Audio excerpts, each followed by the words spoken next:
Possibility that the energy that I put out into the universe has been balanced by whatever suffering, pain, or whatever that I have gone through. Am I going to lose my honor, my respect, my, I won't say in that sense position, but at my own soul level, within my soul plan, the position I am supposed to hold for myself? How do I care H2O makes water or some other combination makes what? Do we really have time to think? Unless I get off social media and stop scrolling, I will remember what was written in my books, right? Now, how do I care? But I need to know finance. I need to know what the hell my soul is wanting me to do. I need to know why am I creating such a mess in my life and how to come out of it. These things should be taught to children because they are better absorbent. In the time of trouble, who stands with you will give you the real test of life, that what is your support system and how wealthy or rich you are. Because not what we have, but how we have our support system. What is our ecosystem tells us how rich we are. Not only in terms of people around us and feeling supported, but also in terms of what rich full life we have lived to deserve this kind of a ecosystem around us. You have the confidence that no matter what is happening, you will come out of it. These are the things we need to be grateful for. And also all the shortcomings and problems that came, without them, what would have we done? Like if I have no challenges in my life and everything is so smooth, what's the difference with me and the tree outside this office? Laziness is my comfort and I don't want to be visible.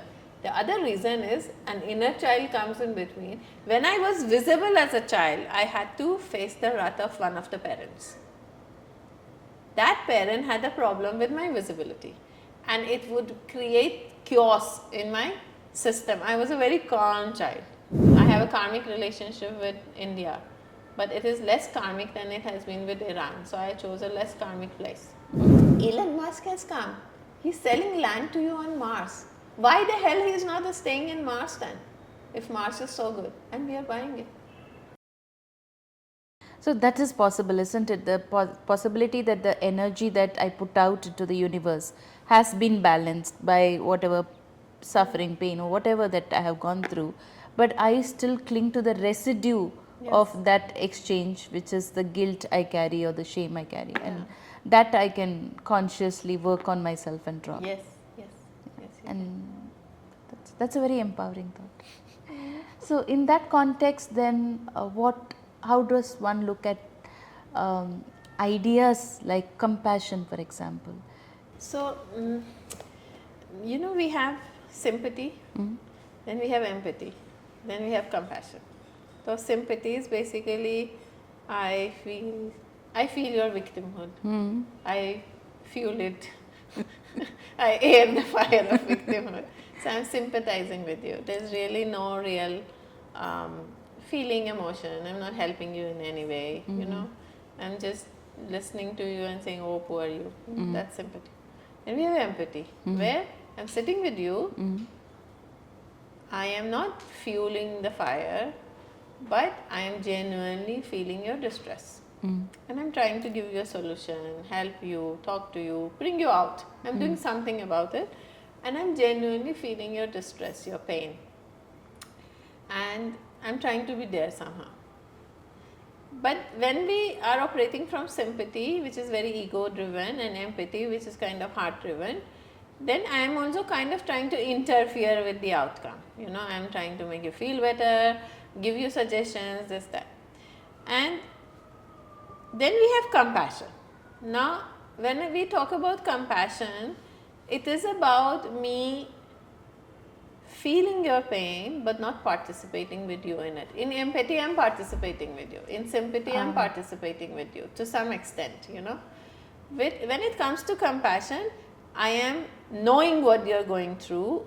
I am watching you, I am holding your space. You know that this person is going to be there for me in whichever way I need, but I am not interfering with anything. Why?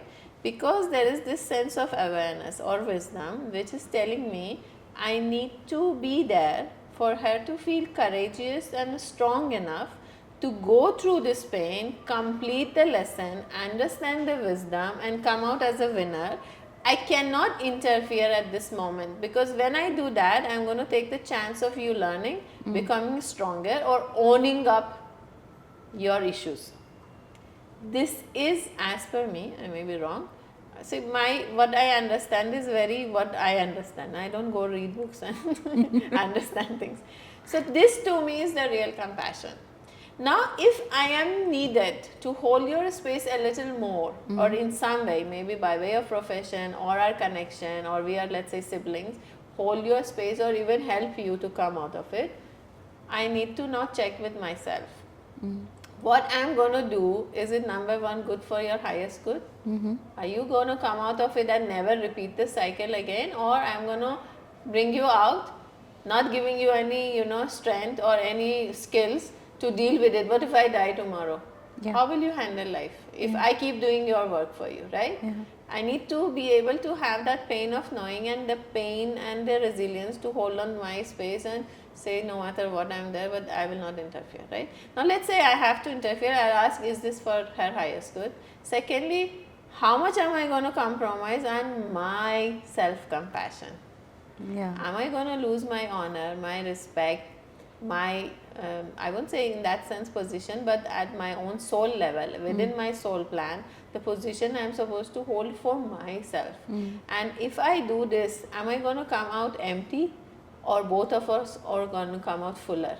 When I do an analysis of this, Yeah. and then I intervene, but they still let you lead and face your challenges and overcome your pain, then I am practicing true compassion. But what we do is we get into the situation, get the horse by the neck, and now we want to ride and we say this is how you do it. That is really something which I won't call a compassionate act. Compassion is in knowing, in being, in staying, in pushing also, but in a way that eventually you will come a winner. And I have nothing to take from here. Yeah. Nor recognition, nor your appreciation, nor your gratitude, nor obligation. Yeah. I come like a breeze and I go like a breeze. You may even not know, but my presence will take you forward in a way that you win.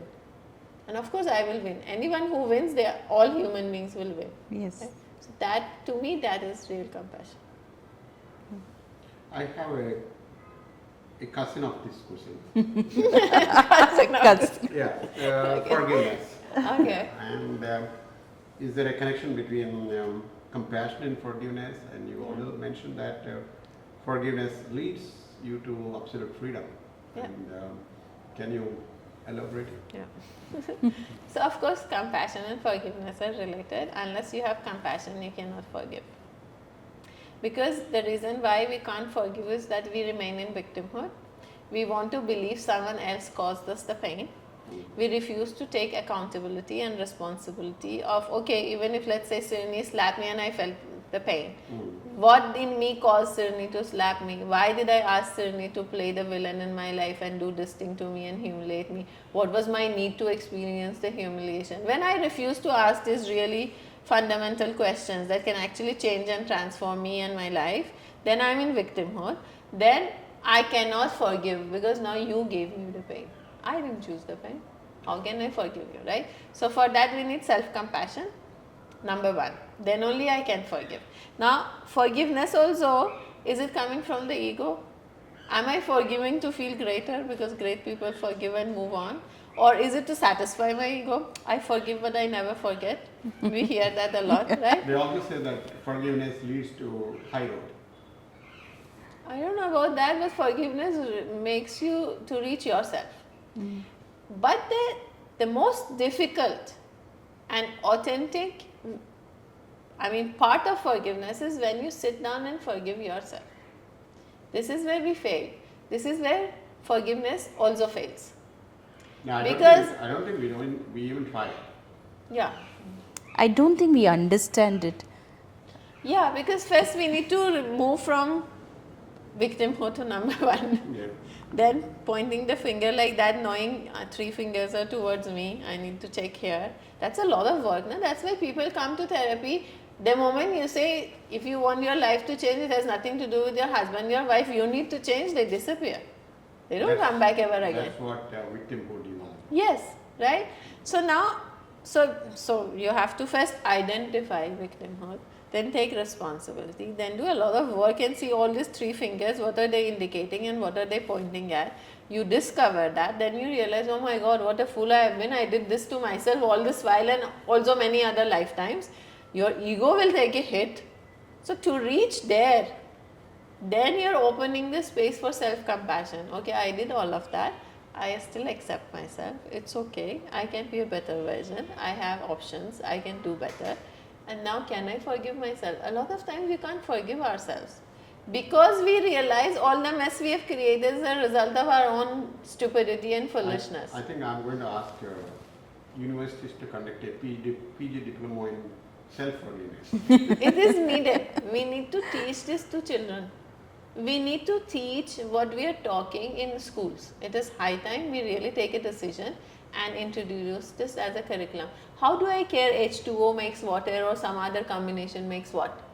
Do we really have time to think? Unless I get off social media and stop scrolling, I will remember what was written in my books, right? Now how do I care? But I need to know finance. I need to know what the hell my soul is wanting me to do. I need to know why am I creating such a mess in my life and how to come out of it. These things should be taught to children because they are better absorbent. Their mind is still, believes in miracles and magic, and they believe in Harry Potter and all of that. So we can actually download the writings to them. That leads me to another question related to the gratitude. We although have been taught from the childhood, be grateful to what things you have, what your dad gave you, what your mom gave you, and all that. You spoke about being grateful to the complexities or the shortcomings, your parenthood, your community, or whatever you came from. Okay? And can you tell us that how to focus on that part of the gratitude? See, to be grateful for the goodies of life is of no consequence.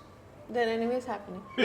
What will you do? Oh, I have a great car. I'm so grateful. So, I mean, my stomach is very full today. I'm grateful. And what is the consequence of this gratitude? It's just yap we are doing because someone told us it will make your life and bring a miracle to you. These are absolutely useless stuff we are grateful for because they're anyways happening. If you want to party and have a good time, you call 10 strangers, they will have a blast with you. In the time of trouble, who stands with you will give you the real test of life, that what is your support system and how wealthy or rich you are. Because not what we have, but how we have our support system. What is our ecosystem tells us how rich we are. Not only in terms of people around us and feeling supported, but also in terms of what rich full life we have lived to deserve this kind of a ecosystem around us. How rich my soul has been for these people to be around me and feel rich and good with me without me doing anything, and in time of trouble, in fact. So right? basically you are telling that we should be grateful to the curses, what we had or what we have. You should forget about grateful, you just be joyful. Gratitude will happen on its own. Yeah. Good, bad, ugly, whatever is there, as I said in the beginning, is there for a reason. And in the next part I said, and you chose it. And then you had the resilience to go through it and come out of it. You have the confidence that no matter what is happening, you will come out of it. These are the things we need to be grateful for. And also all the shortcomings and problems that came. Without them, what would have we done? Like if I have no challenges in my life and everything is so smooth, what's the difference with me and the tree outside this office? We both are existing. Nothing is evolving. I am who I am not because of the good things that happen to me. We are very forgetful and we are very entitled. Everything good is because I am. The moment something is bad, then we rush to any temple, church, mosque, wherever. Right? So we have become good because of all the complexities. Yes, we are constantly becoming better, sharper. A pencil that has not done any work looks very sharp and nice, right? But the one who has really written book will be looking very horrible, and then you keep, sharpening it and it becomes smaller and smaller, but what is it producing? Maybe a life-changing scripture, right? So we need to understand what makes us who we are is not the good things of life. It's all the adversities we have overcome. So we should be grateful. Yeah, there's a linking between victimhood, like, we spoke about there's a solution for us, the other side of the river, and all you have to do is take a boat and get the solution. And the moment we find the solution, oh, okay, fine, let me go back to my old life. So become the victim, or we develop a comfort zone for the victim. Yeah. And how do we recognize that situation that we are running away from? So if your patterns are repeating, and if the pain is constant but you're comfortable with it, enjoy it. Here, one day business is here, so I will work harder, I'll do this trip, that trip, and then it becomes better. And then now my mind has no challenge, now I'm comfortable, comfortable in a good way. Now how will I prove that I am capable? I will create another dip, then I go back there, then I come back, right? And in all of this, victimhood comes where, victimhood is also not just comfort zone, but it is comfort zone for a payoff. Something greater than your pain, which is also maybe the comfort, and also tagging along with it, maybe the attention. Maybe they need to constantly prove myself. Maybe they need to be needed. There can be a lot of associations with victimhood. But if you are somewhere, you are uncomfortable, you break through for some time and then keep coming back, or you stay in a bad relationship, or you stay low in the business, or you just don't want to grow. Now let's say, why should I go so far? Let me give my own example. Why am I not doing much about to be seen, whether on social media? How many times you have told me, work on your LinkedIn profile? Have I done it? I'll write one post, and then I go back 3 months, I'm asleep. Why? Because in my association, I'm not a victim here, but I'm in my comfort zone. What victim? There's no victimhood situation here. But I am thinking that when I'm invisible, I'm dealing with like 40,000 queries in a year. If I would be visible, God knows how much work will there. I want to be lazy. So laziness is my comfort, and I don't want to be visible. The other reason is an inner child comes in between. When I was visible as a child, I had to face the wrath of one of the parents. That parent had a problem with my visibility, and it would create chaos in my system. I was a very calm child. I was a very in one corner sitting reading her book kind of a child. I would not trouble anyone needed help, I would go breeze in, breeze out, solve the problem. I was called the Dadi of the house. They would actually call me when I was 6 or 7 or 5-year-old. We are doing this, deal. Is it a good one? And by my intuition, I would say it is good or it is bad, and they would actually go and do it. All my paternal uncles, my dad, everyone. So I was that child, but the moment I was visible and appreciated, one of the parents had a problem with it. So I decided to hide, to avoid that chaos, to avoid that kind of emotional or mental abuse, right? So now when you tell me, Sahar, you need to be seen more, I say, yeah, more people may need what I am offering. I shall add value. But that comfort zone of the parent and the fear of, oh my God, how many more people will eat into my time? I want to be peaceful in that corner, find myself. I go back there. So it can be many reasons for me to want to remain a victim. But yesterday we had a meeting with that guy, and I'm like, oh, this is what I want, this is what consciously I want to come out of it. Subconsciously I keep going back. And the best is I know the reason why. A lot of people don't know the reason why. So we remain in these comfort zones, and also victimhood. Some people really are a victim. My husband does this, my wife does this, my parents are not good. Sometimes we are victim of life. God did wrong to me, God never listens to me. All this drama happens because I do not want to take accountability. I do not want to change. I do not want to create a system that makes me feel better.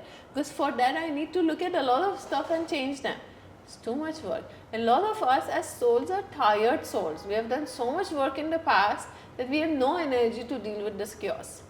But what are we doing about having no energy? We're doing nothing. You know, we are dally-dilling with the chaos, just going around the corner, finding our way, moving one step, going back 2 steps. You know, so we are not prepared and ready to take that leap of the unknown. Unknown is scary, no matter how promising it is. Yeah, that leads me to this one of the profound statement you made in your book about our journeys. Like this can be a little like a self-defeating goal for you, Right. where you say that I talk about a lot of self-defeating stuff because we live in polarity, and I am also part of the polarity only. yeah. See, we most of the human beings, especially from the Oriental side, we've been brought up to look after some gurus, teachers, and all that. And you make this statement in your book that the journey is between you to you. Yeah, and from you to you don't need gurus, you don't need books, you don't need. If you are willing to spend time with yourself, Yeah. you are likely to become. That's a very big if. Yeah. Capital letter, bold, Yeah.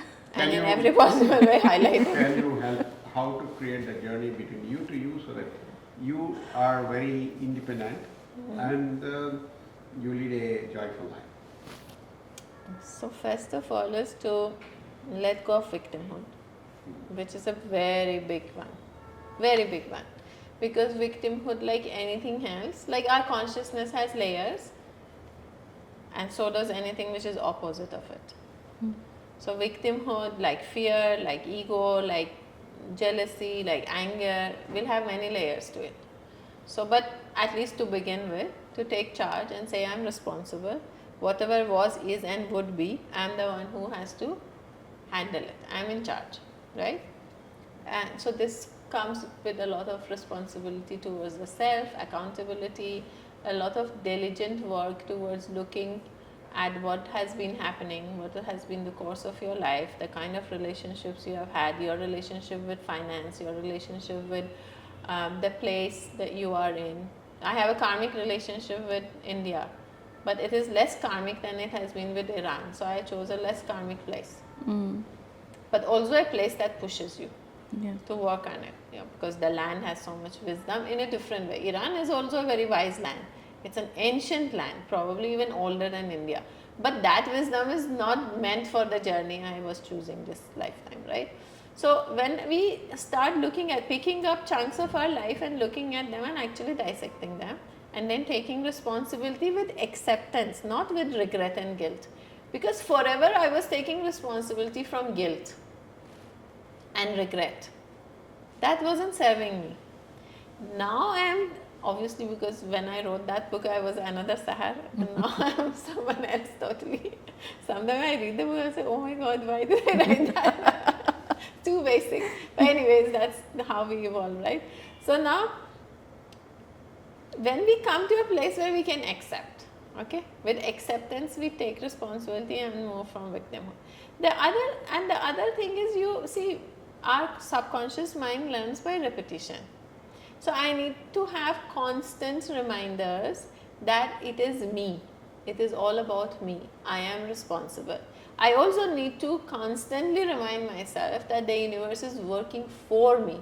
It is difficult in this moment because I can't figure it out. But I have the ability to figure it out. It's like a mantra. You need to keep doing this, keep doing this, keep doing this till you really believe it. And then once you believe it, it will work on its own. It becomes automated. But till it becomes automated, you need a lot of practice. What happens with most people is they understand the concept, they read about it conceptually, intellectually, they get it. When it comes to application, they can't apply it. This is where maybe someone like me can come in between. But if you have the diligence to do it, then you don't need me.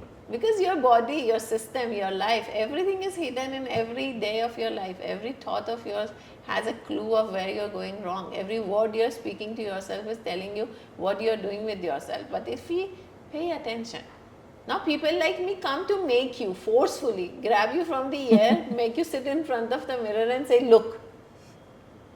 Till that extent we are okay to be there. Beyond that, you don't really need us. And it is not really contradictory. I also have attended workshops. I also have tried to read books. But eventually the journey is from you to you. Basically, you should be the commander in chief of your Yes. soul. Yes. In fact, the meaning of the word guru is also that someone who reflects the light within you back to you. Yeah. So now we have taken this into another level, and I don't blame the gurus or godmen. You know why? They're also human beings. They're not Yeah. God. If they would have been God, they wouldn't be sitting there, right? And if, I mean, pardon, people must be following some guru, but please pardon me, tolerate me for how much ever you can. Now, if the guru knew the doorway to where he is promising me, why is he not there? What is he sitting here and doing? It's like the stockbroker will become rich if he knows how to where to invest. Yeah. See, if you look, it's very interesting. We don't pause to look at what we are doing. In 13th, 14th, 15th century, the church was selling what? You can do whatever you want to do. You come to the church, you pay this amount, you do a confession, you will buy a land in heaven for yourself. So all your sins, all karma, cause and effect, law of one, law of gender, law of polarity, law of attraction, everything is dismissed because you paid the church. And if church could help me buy land in heaven, why is church not buying land in heaven? What is it doing on earth and occupying so much of land on earth and selling us heaven there? So it's a middleman.